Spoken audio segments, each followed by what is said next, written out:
Alrighty, everyone. This is meteorologist Timmy Albertson here. Tonight's weather chat with Timmy. It'll probably be another kind of quick one out there. Aside from that upper level low tracking its way through the Midwest still, we also have Tropical Storm Philippe out in the Atlantic Ocean. Now, Philippe is not having a very good time of it right now. It is running into a lot of wind shear. With that in mind, before we go any further, just a reminder, beginning October 2nd, we are going to be posting the weather chat videos to a different page that may be different from where you're at. So basically, type in your web browser this right here, awsc.live. That should take you to a page that has a kind of a snowfall map at the top. Make sure you subscribe to that one. If you're subscribed to the one that has the thunderstorm image up top, that's the one that we're not going to be posting to starting next week.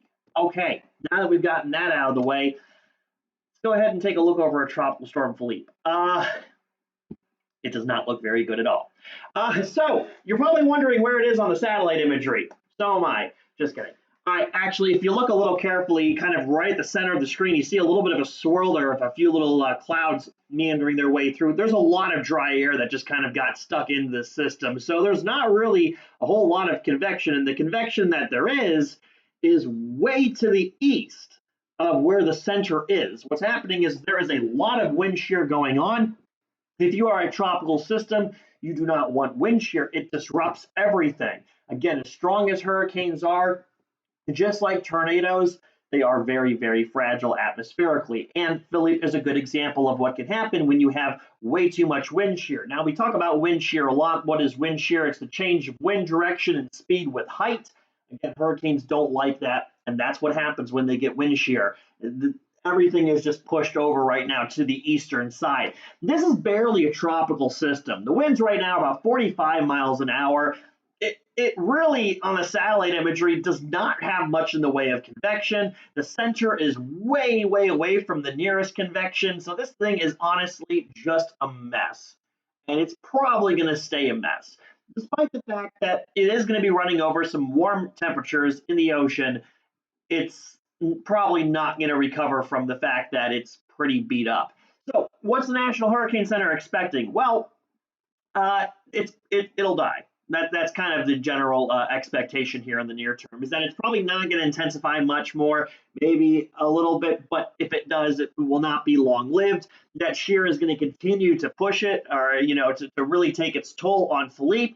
And most likely what we're going to actually start seeing is Philippe pretty much just becoming so disorganized that the forecast track here goes out to Sunday afternoon. By the time we get towards the weekend, if it's still around, it likely will not even be a tropical system. Technically, it'll probably just be a remnant low by that point there. So it's very possible this could probably be one of the last times we're going to be talking about Philippe.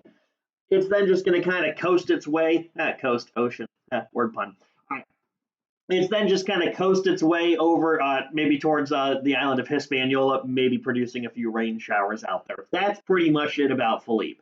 Look at the wind cone on there. I just kind of noticed this too. Look at the wind cone. You can see where the center is.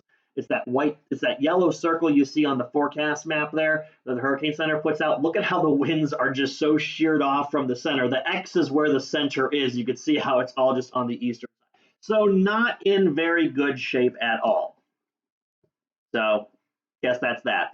There is another disturbance, however, that is probably going to be making its way kind of around this general area. The Hurricane Center is looking at it and is probably expecting that it's very likely going to become another tropical.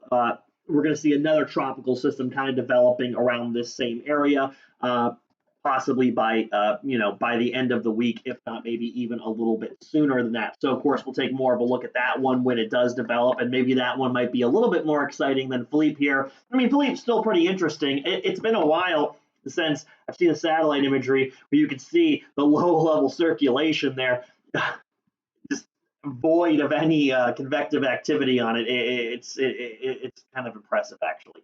So we'll see what Philippe does here, but again, probably not going to be around for too much longer, at least relatively speaking in terms of tropical systems. All right, so that's the tropics. That's pretty much about it. Nothing really happening in the East Pacific, nothing really happening in the Central Pacific.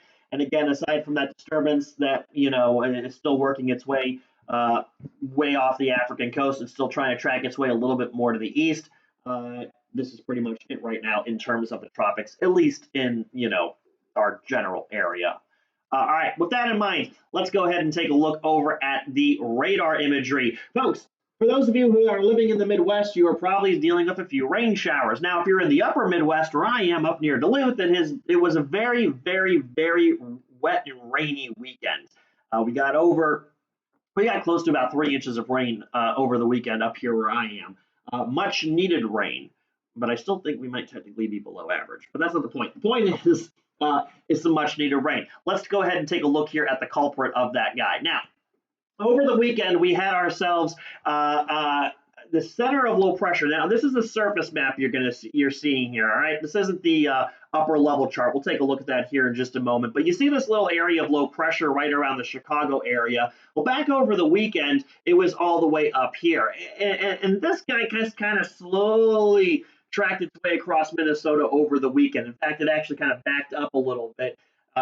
What happened was, long story short, is the upper level low finally caught up with this thing, and the whole thing, it's part of what's known as the I can't even remember the term of it. Cyclone. Wow, this is embarrassing. I know what it is. The self-sustaining cycle. There we go. Wow. It's been a long day, folks. It's been a long day. And like I said before, you've heard before, in meteorology, folks, we name everything. Everything has a name. There's so many names, and a lot of them don't make sense sometimes, like negatively tilted trough. What? Anyways, all right. So, long story short, it kind of retrograded a little bit, which is what we tend to see sometimes with these low pressures when they do begin to weaken a little bit. Again, that'll become more of a thing we'll talk about. I know I've said it a million times. I'll say it again. We'll talk more about kind of the whole cyclone life cycle, more or less, when we get more so into later in the fall season here and going into wintertime, when we actually have some big systems to look at that help to illustrate a lot more kind of sometimes than some of these weaker ones. But with that in mind, anyways, long story short, area low pressure there, and we just kind of saw a lot of training of rain showers up across Minnesota and parts of Wisconsin over the weekend. And then actually yesterday when we were doing our weather chat, we were looking at central Wisconsin. They were seeing quite a bit in the way of rain showers, just kind of moving over the same area, and the rotation around the center of the low pressure was very apparent over the weekend and also yesterday on the radar imagery. So where is this low pressure now? Well, I already told you it's down in Chicago, where a little bit warmer of an air mass there, so it does appear that they are dealing with at least some thunderstorms down there. Let's go ahead and we'll flip over to the single radar site. Let's go over towards the Chicago radar, just north there of Joliet. And again, not quite as much activity as what we saw across Wisconsin and Minnesota. Now, there is some thunderstorm activity, but it's not that widespread steady rain that we had seen. Part of the reason for that is the system is not as strong as it was over the weekend, and that's actually pretty much the main reason. But it is still enough that it is producing some showers. You're probably wondering what this little purple line is here. We take a look at weather maps. As a matter of fact, if we were to go ahead and pull up the surface chart from the WPC here, I'll go ahead and flip it up here. We'll take a kind of a closer look here. It's a bit easier to see. That little purple thing, in case you're wondering, that's called an occluded front. Again, what that means is that the cooler air has kind of wrapped around the system, so there's not really any warm air here.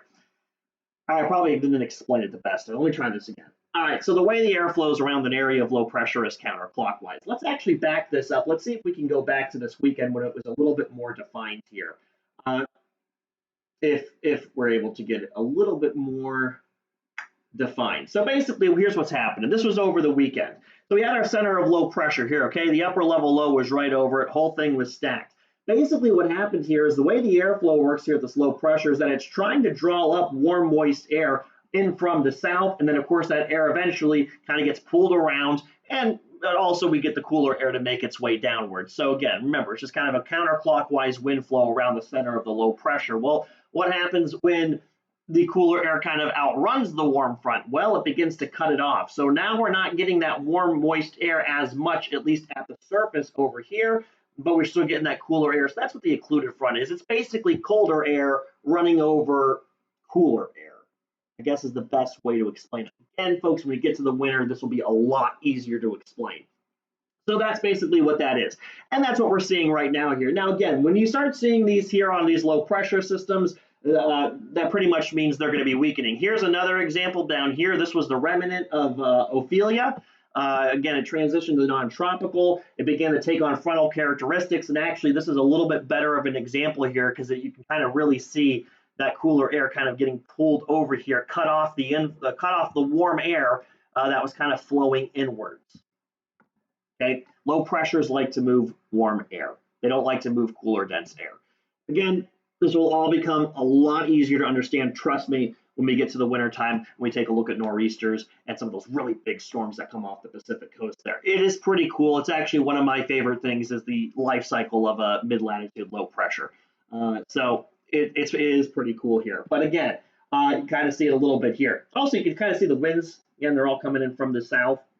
Yeah, they're all coming in from the south here. Again, but it's kind of cooler air. Again, just wraps around here. That low pressure cannot lift that cooler air as easily. It begins to cut it off. And actually, what we do tend to see sometimes, this is called a triple point right here on a weather map. We all oftentimes, at least with stronger systems, see a new area of low pressure at the surface develop there, and it'll kind of continue on the system.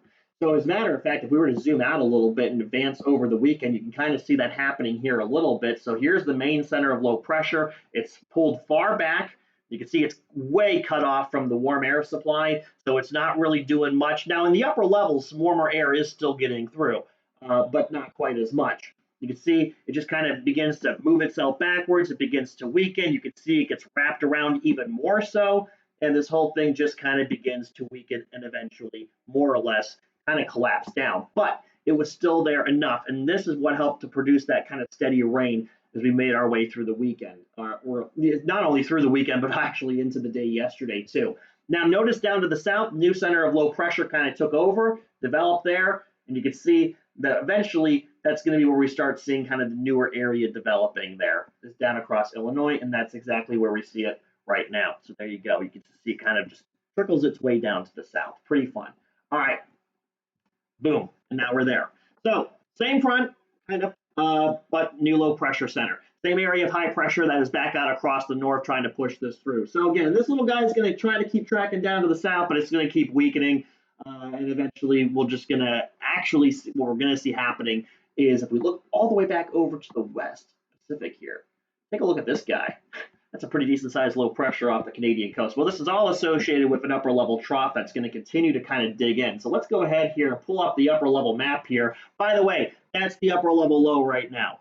Centered pretty much right over Davenport, Iowa, which, if you've never been to Davenport, Iowa, is rather interesting in the sense that they call themselves the Quad Cities. A lot of cities do that, but Davenport really is kind of the Quad City. They got 4 cities. There's Davenport, there's Moline, Rock Island, and a few others. But what is it? I can't remember. It starts with a B, I believe. Anyways, that's about all I had to say about Davenport. It is kind of interesting, though. Anyways, moving rapidly along.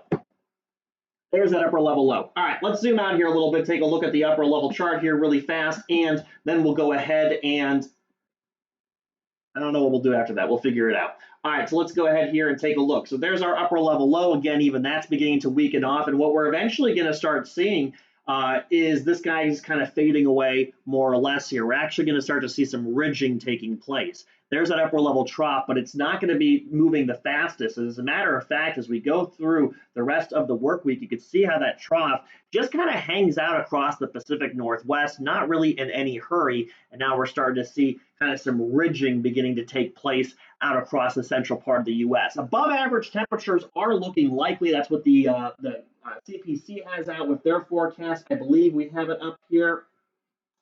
This is, believe here, let's make sure this is the latest one here. And yes, folks, I have a lot of internet tabs open. And this is nothing compared to how many tabs I normally have open. But weather waits for no one. All right, and not only that, but I actually have like multiple browsers up right now. All right, so that's kind of the outlook right now for as we go into the first week of October. So above average temperatures across much of the Great Lakes going back into the Midwest. A little bit below average over in Las Vegas, but of course below average for them. Instead of it being 110, it's going to be 100. So that's kind of a look at that. One important thing to know about these is, yes, generally when we're expecting above average temperatures, it does mean it's going to be hot. But this, the CPC puts these out. These are more of just kind of a percentage of over a time frame of the probability likelihood that that is going to be above average temperatures. The redder you see, the more likely above average temperatures are going to be, but it doesn't necessarily mean it's going to be insanely above average. But normally that's what it correlates out to, because normally that's when the confidence is highest. So you get the idea, though. It is going to be a little bit warmer than usual as we continue our way through the rest of the month of September and then going into the first week of October. Bad news for people like me who enjoy wintertime. So that is a look at what's going on. Folks, I know we went through the whole low pressure occluded front thing. Like I said, as you go a little further into the fall season, we start getting some really strong ones. We're going to take a lot of a look at that. You're going to learn some really cool stuff. I think it's really cool. I think you'll enjoy it. At least I hope you enjoy it. All right, with that in mind, everybody, that is what we got tonight. Still having technical difficulties with the video, so I guess I'll just put it up on Facebook whenever I get it. It was pretty cool. It was a fog layer. Was right over the elevation. Well, sorry, the elevation differences in here where I am made it actually really cool the way the fog was laid out and how as you drove up the hill, it just went from being visible to pretty much not visible in a matter of like a few feet. So it was really cool. So with that in mind, everybody, that's that. Okay, so I think we covered everything that we need to cover. Remember, awsc.live. Make sure you subscribe to that YouTube page. That is the one beginning October 2nd, where we are going to be posting all of our videos. And I keep forgetting that whenever I sit, it's almost like the censored bar that they used to do on reality TV shows. Well, yeah. Anyways, all right. So with that in mind, everyone, I hope you all have a good rest of your evening. We'll see you back here tomorrow evening. We'll take more of a look at the tropics as well as, well, some other interesting weather that could be going on across the country. Of course, there's always interesting weather going on. So hope you all have a good rest of your evening, everyone. Take care. See you back here tomorrow evening. Have a good one, everyone.